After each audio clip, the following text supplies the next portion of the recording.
सतपाल सरदार फरमाते ने आंदे ने पहला सा उस्मान अली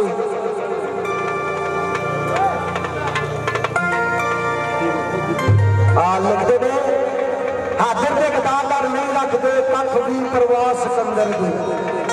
हाजर के गदादार नहीं रखते कख भी परवाह सिकंदर की। वो आडा यानी नालिया नहीं डुबते जिन्ना तारीफ करिए समंदर। हाजर के मंगते लख दाता हाजर के मंगते लख दाता जेड़े जान दे बाहर अंदर दी। हाजर के दर का सद है एक गल शोहबाज कलम तो जो ना कहिए